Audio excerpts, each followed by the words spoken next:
বিধবা বান্দাকে আখিরাতের জন্য মাফ করে দিলে কিন্তু দুনিয়ার জন্য মাফ করবে না। জানা দরকার আছে কি নাই? জানা দরকার আছে কি নাই? এমন পাপগুলো আমরা হর হামেশাই করে থাকি। ইসলাম এত সহজভাবে আমাদের কাছে আসে নাই। অনেক কষ্ট, অনেক ত্যাগের বিনিময়ে আজকে আপনি আমি ইসলামকে পেয়েছি। আজকে তাকায় দেখেন ইন্ডিয়া, তাকায় দেখেন চীন, তাকায় দেখেন ফিলিস্তিন, তাকায় দেখেন আফগানিস্তান।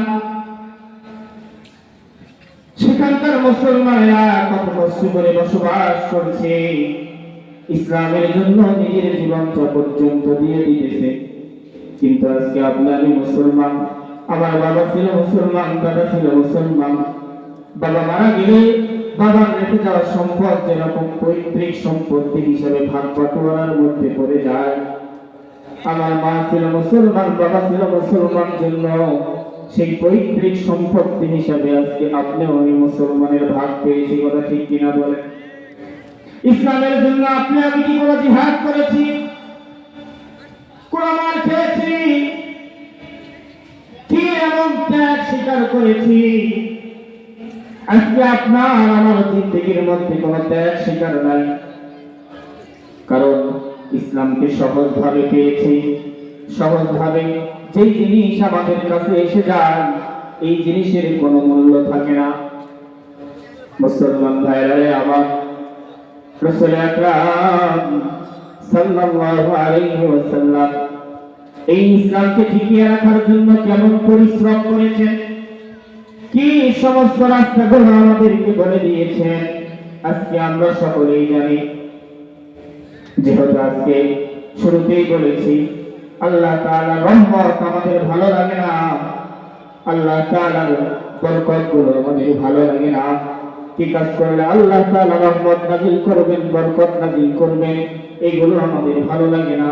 সেই বিষয় নিয়ে আলোচনা করব।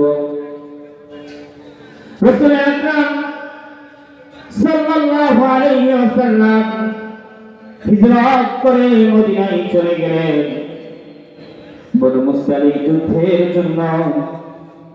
সাহাবায়ে কেরামদেরকে তৈরি করে বনু মুসতালিক যুদ্ধে রাসূল আকরাম সাল্লাল্লাহু আলাইহি ওয়াসাল্লাম প্রেরণ করলেন।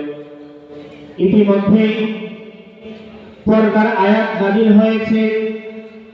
রাসূল আকরাম সাল্লাল্লাহু আলাইহি ওয়াসাল্লামের স্ত্রীদের মধ্য থেকে আম্মা জান আয়েশা সিদ্দিকা রাদিয়াল্লাহু তাআলা আনহাকে সেই যুদ্ধের সঙ্গে নিলেন।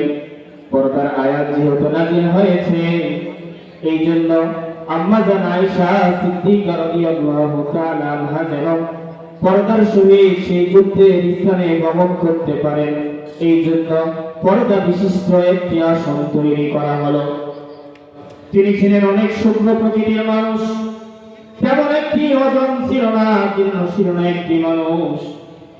আসন বিশিষ্ট, পর্দা বিশিষ্ট আসনের মধ্যে যখন আম্মা জান আয়েশা সিদ্দিকা রাদিয়াল্লাহু তাআলা আনহা বসে গেলেন, সাহাবায়ে কেরামরা সেই আসনটিকে ধরে উঠের পিঠে চড়িয়ে দিলেন এবং গন্তব্য স্থানে রওনা হয়ে গেলেন। যুদ্ধ শেষ করে বনু মুসতালিক যুদ্ধ